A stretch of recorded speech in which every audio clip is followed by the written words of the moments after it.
You ready? All right. Well, yes. I would like to call this meeting of the Ledger Town Council to order. Roxanne, would you please call the roll? Mrs. Davis? Here. Mr. Dombrowski? Here. Mrs. Ingalls? Here. Mr. Marshall? Here. Mrs. McGrattan? Here. Mr. Sebelia? Here. Mr. Soms? Here. Mr. Washington? Oh, I thought he was on the public hearing. Maybe he's late. 7 here, 1 absent. Are there any residents or property owners that wish to speak at this time? Your comments are limited to 3 minutes, please. Hearing none. I do not see any committee, commission, or board chairs to speak under board reports. Are there any comments of town councilors? I would like to begin, if I may. Many of you are aware that Councilor Malone has resigned, and I would like to be the first to thank him for his many years of service. He started on the Board of Education, where he served for several years before moving on to the Town Council. So I would like to thank him for his service, wish him well, and hope we'll see him around, and look forward to future contributions from Tom. Any other council comments? Mr. Soms, you had your hand up. Yeah, I just wanted to recognize the 2 firefighters in New Haven, Ricardo Torres Jr., who lost his life fighting a fire earlier this morning. And in the burn unit, Lieutenant Samod Rankins, who is still fighting for his life. So we thank all firefighters and mourn their loss. Thank you for mentioning that, Bill. Any other town councilors have comments? Mr. Sebelia. I'd like to recognize this week as being Police Week. Whoops. Tony, we're having a little problem hearing you. At least I am on my end. Anyone else? Yes. Yeah. So you're all garbled. Yeah, he's garbled. Yeah, you're still garbled. Maybe you can phone in on your phone for your audio. Yeah. Tony, I'll give you an opportunity if we're out of councilor comments and you get back in, I'll give you another opportunity. It's nothing important. So it's fine. Any other council comments? Hearing none. Let's see, let's move on to review and approval of prior minutes, meeting minutes. I will entertain a motion, please. So moved, Councilor Dombrowski. So we are going to approve the public hearing and the regular meeting minutes. Is there a second? I'll second McGrattan. Motion's been made and seconded. Roxanne, would you call the roll, please? Mr. Soms? Bill? Yes. Okay, Yes. there you are. Mr. Washington? Yes. Mrs. Davis? Yes. Mr. Dombrowski? Yes. Mrs. Ingalls? Yes. Mr. Marshall? Yes. Mr. Sebelia? Okay, I saw his mouth move. He said yes. 8 in favor, 0 opposed. Okay, let's see. Communications, referrals, you'll find those on the portal. Have not made any referrals since the last meeting. We will move on to subcommittee reports and start with admin. The administration committee has not met since the last council meeting, and we had no business to conduct. We're very efficient. Well, it's been 2 years of a very heavy lift for that committee, so I'm glad to see you get a little break. Community relations, Mr. Washington. Community relations met on May 4th. We set a schedule for the remainder of the year, trying to meet our mission statement. And we also had a very good this, I would say, not so much a discussion, but the statements from town residents. And one of the things that I propose to put on the sketch for the agenda for our next meeting is something to do with where we've been working on public forums, public informationals, and maybe doing something with a public forum relative to the town as a whole. But that's going to be for discussion coming at our next meeting. Are there any questions for the Community Relations Committee? Hearing none. Finance? Finance met last Wednesday, May 5th, and everything is on the agenda for tonight. The only thing that we discussed was the fact that we're still waiting and hoping for better news on ARA funds or infrastructure funds or anything that will help us pay for Lantern Hill Road Bridge. Thank you. Any questions for Finance? Land use. Land use has not met since our last meeting. Have no report. Okay. Any questions for land use? Liaison reports. By show of hand, Mrs. McGrattan. Okay, the nursing board met Tuesday night this week, and Karen has received extra vaccine from a Ledgelight, and she will be inoculating homebound and bedridden residents. Also, conservation met on Tuesday, and there's a new sign at the entrance to the Burton Trail, and it's received very positive comments from the townspeople. They seem to be recognizing a lot of the trails that we have. And the Hike Legend program is a program between the Conservation Commission and Parks and Rec, and that is taken off. Again, people are very happy to see a lot of these trails open. And by volunteers. Yes, yes. Which is even better. Yes. Any other liaison reports? Okay, seeing none. John has one. Oh. John Marshall. Who has one? John Marshall. Oh, John. Need to unmute, John. Hang on. There we go. Can you hear me? Yes. Can you hear me now? That's better. I'll get this figured out one of these years. Anyway, same old broken record on the building committee report. Not a lot getting done on the punch list. However, we have gone up the food chain at O&G and gotten some higher level management involved in resolving some of these issues. And you think that a big project like this is it's really a big responsibility on the corporation, but it really isn't. It all comes down to one person, and that's the superintendent on the job. I've been on jobs as large as a casino or a major hospital, and there's always, if you go further up the chain, there's always one person that is responsible to get the job done efficiently and effectively, and that is the superintendent. I'm responsible for my guys, it falls on me, and he's responsible for the foreman and the people below him. So it all falls on the inability of that one person to pass or fail the project. Going forward, this is the contract I work under right now, and there's a clause in it that says if I fail to meet my contract, that the owner, which would be us in this case, can take the money due me and hire anybody they want to finish my part of the contract. And I didn't get a chance to share this with the council yet, but I will send it forward to see what y'all think of it. It's really pretty ironclad stuff. I think we should practice that going forward. That's all. Thank you. Any questions for Mr. Marshall? Hearing none. Mr. Sebelia, do you have? Can you hear me now? Oh, yes. Yes. Okay. I just wanted to recognize, Bill had mentioned the tragedy in New Haven with the firefighters. I wanted to recognize this week as Police Week.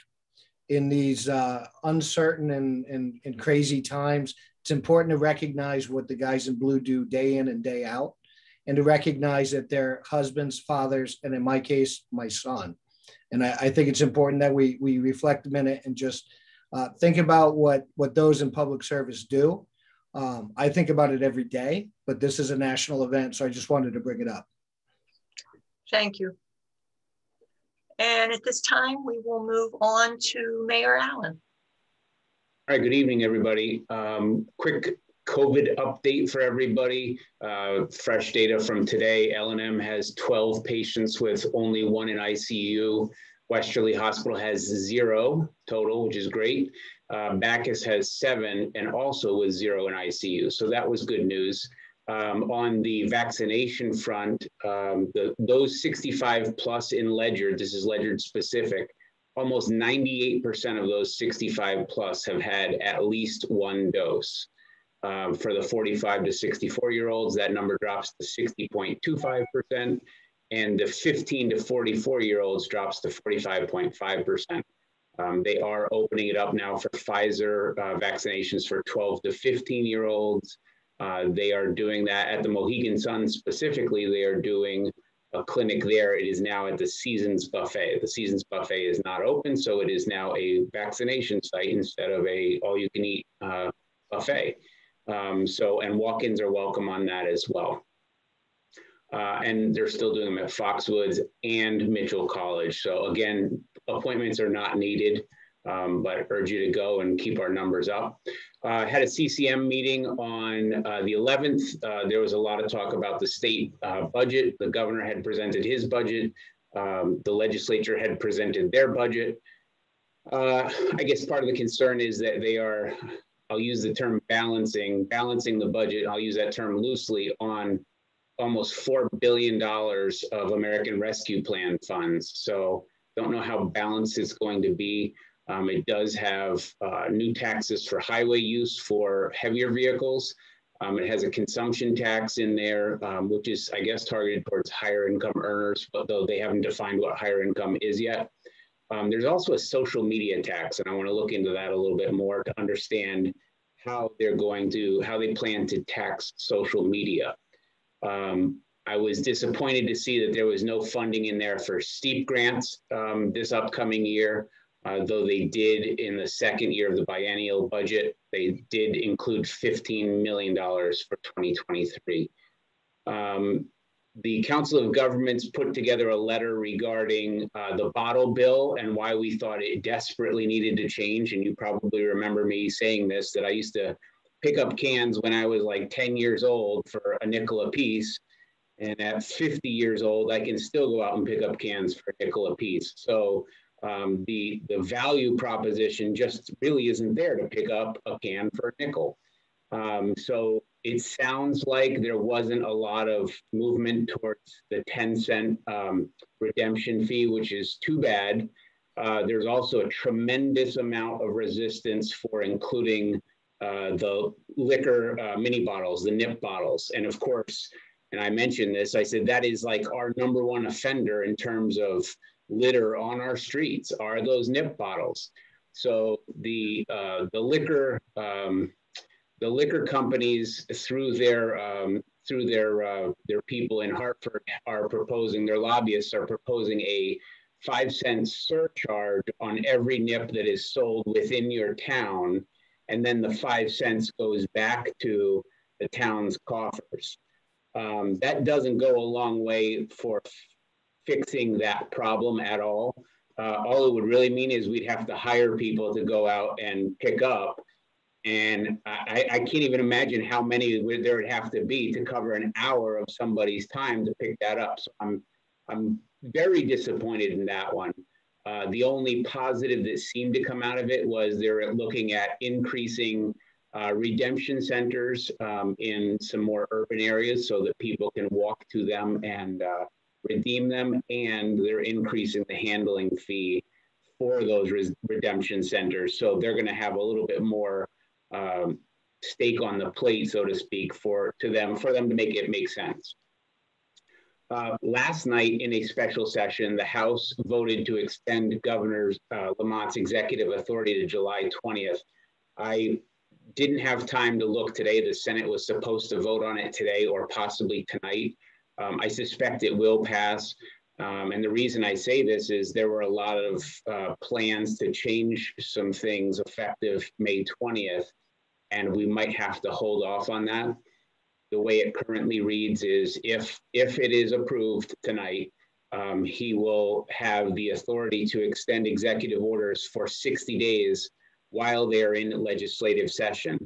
And if he chooses to implement an executive order after the June 5th date, he can extend it for 180 days. So it's possible, the reason I tell you this is it is possible that executive orders could be still something that we're dealing with into December. So I'll keep you apprised of that situation. The food pantry build out, I stopped in and checked on it today. It's coming along really, really well. They're at this point, they're just doing touch up of trim and everything, but it will be ready to occupy, and the planned opening and Chairwoman Davis, you can correct me if I'm wrong, but I believe it's, I say May 18th, but that's June 8th. June 8th, thank you, because May 18th we're starting the move. So yes, June 8th. So I'm looking forward to seeing that. There's a lot of volunteers lined up to help make that move, and the public works guys will get the shelving in place too. Some boards and commissions are returning to live meetings. They are, because the weather is changing, of course, they're starting to hold meetings outside as well. So Parks and Rec will be having some outside meetings, as are others. And others that are fully vaccinated and still wearing masks inside will be meeting in the town hall annex. So that's good, that keeps moving. The major lease for the property overall for Colonel Ledyard Highway, 1025 Colonel Ledyard Highway, finally got signed today. So that's a 5-year lease.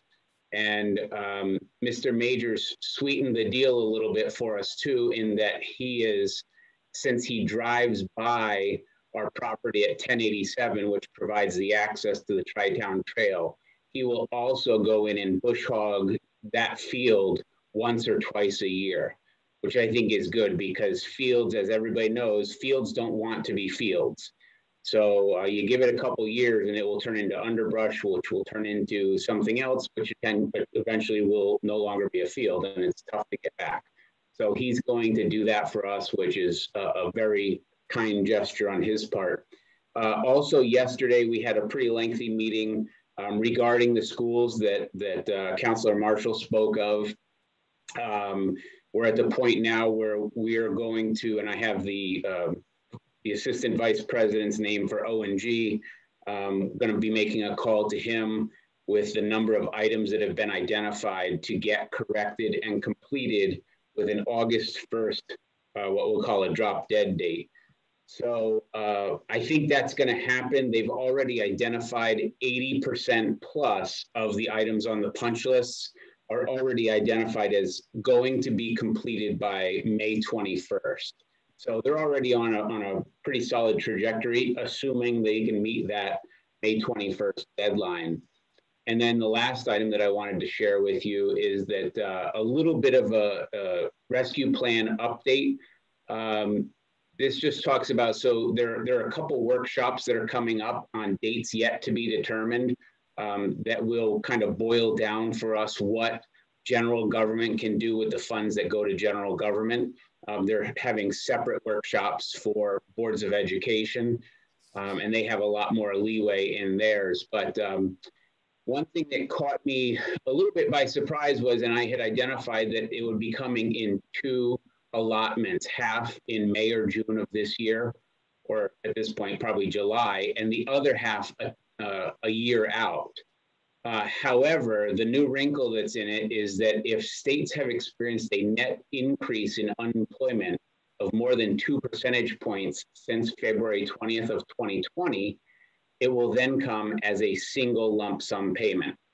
So I checked with the Connecticut Department of Labor. Our unemployment rate in February of 2020 was 3.7%. And in March of 2021, it was at 8.3%. So I think it's pretty evident that Connecticut will be receiving the lump sum payment as opposed to 2 tranches. So, but as I said, I will keep everybody apprised of the process in that. I think I mentioned it was close to $2 billion of rescue plan money that is going into the state's budget to balance it this year. So I don't know how well that's going to bode for everybody, but I guess that's their move on the budget. So, and with that, I am happy to take and entertain questions. Thank you, Mayor. Councilor McGrattan. Fred, you mentioned that I'm trying to figure out, is the state budget, which is going to be voted on soon, separate from the rescue plan? The $4 billion that the state is going to receive from the feds, is that going to be into the budget, or is that going to be a separate item where every town will get something?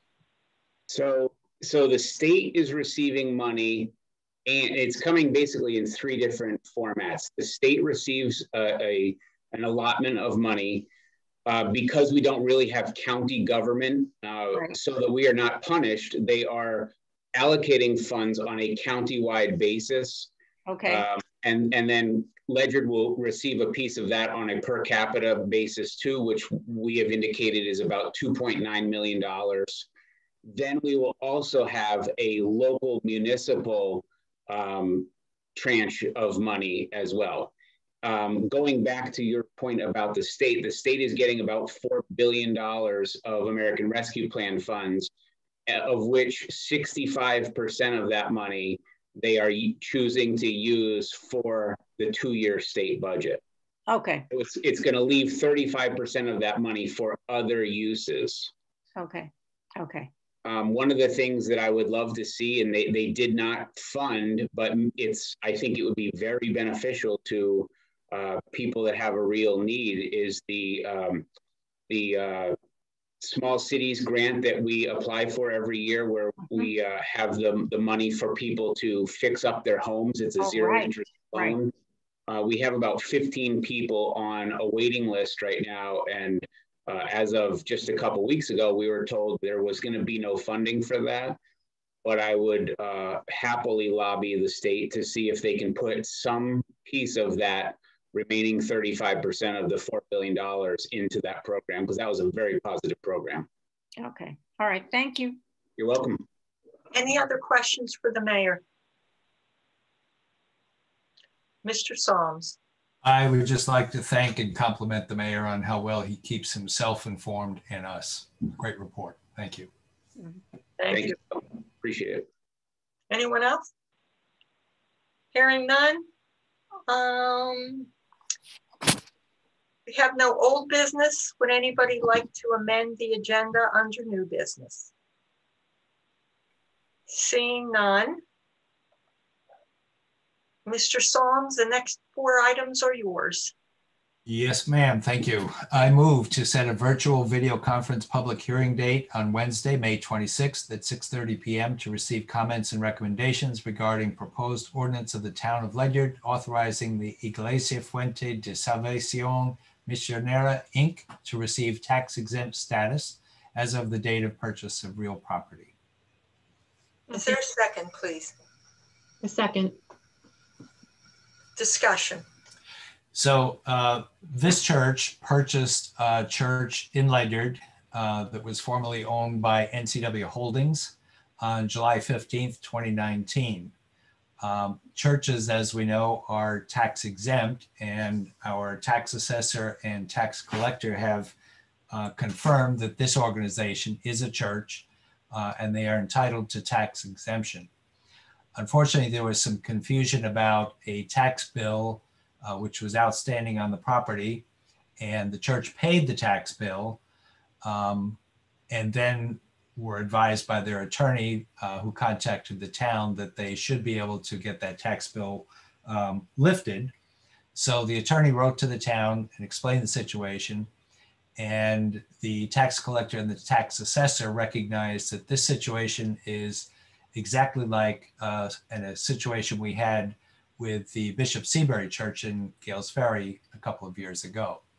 And what we did there was write an ordinance which stated and made it acknowledges that this church is tax exempt because they're a church by state statute.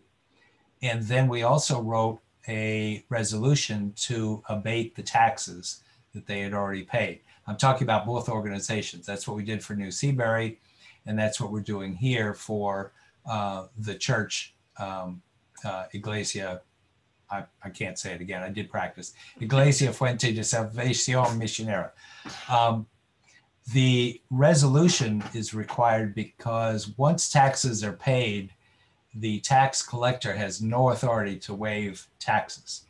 Therefore, we have to go through this process of recognizing them as tax exempt and then write a resolution that abates the taxes that they just paid. So we're just setting the public hearing for comments on that, and we'll vote on it at a later meeting. Any questions? Roxanne, would you call the roll, please? Mr. Washington, Yes. Mrs. Davis, Yes. Mr. Dombrowski, Yes. Mrs. Ingles, Yes. Mr. Marshall, Yes. Mrs. McGrattan, Yes. Mr. Sebelia, Yes. and Mr. Soms. Yes. 8 in favor, 0 opposed. Motion carries. Next item. I move to authorize the Ledyard Libraries to submit an American Rescue Plan grant application in the amount of $17,876 to the Connecticut State Library. Second. Discussion. So we have an ordinance that requires that all organizations in town apply to the town council whenever, or actually get permission or get approval from the town council whenever they apply for a grant, because grants may come as free money, but often what we get for that free money comes at a cost later down the road. So we have a practice of asking or requiring that all organizations get approval for grant applications. This one does not require any matching funds. It can be used for digital technology. It can be used for PPE and health equipment. And it can also be used for training materials, supplies, and equipment. The library does have plans for the funds if approved, and we're just granting them the approval to apply for this almost $18,000 from the state library. Any questions? Roxanne, would you call the roll? Mrs. Davis, Yes. Mr. Dombrowski, Yes. Mrs. Ingles, Yes. Mr. Marshall, Yes. Mrs. McGrattan, Yes. Mr. Sebelia, Yes. Mr. Soms, Yes. Mr. Washington. Yes. 8 in favor, 0 opposed. Motion carries. Next item.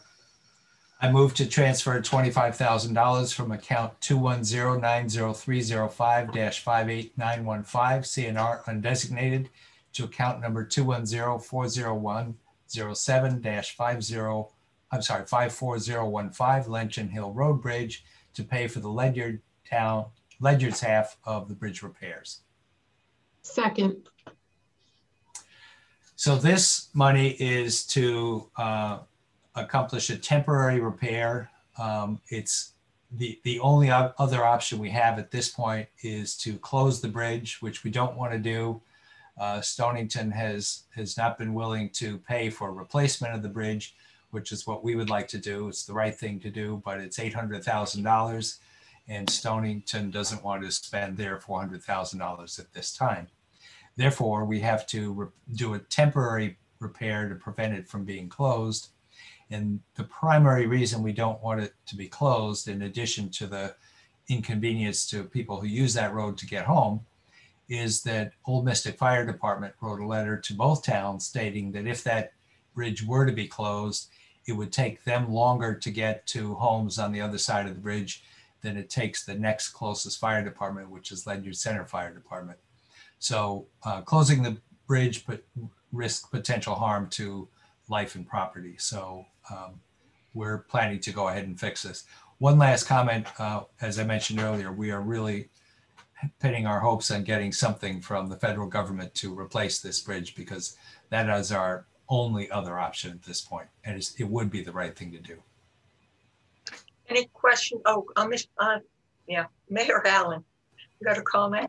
Yeah, if I can just add one thing. So last Friday, Public Works Director Maslin and I had a meeting with Stonington's engineer and Stonington's first select woman, and they have bid the work, the repair work. The work that came in is now $31,000 rounded over budget per town.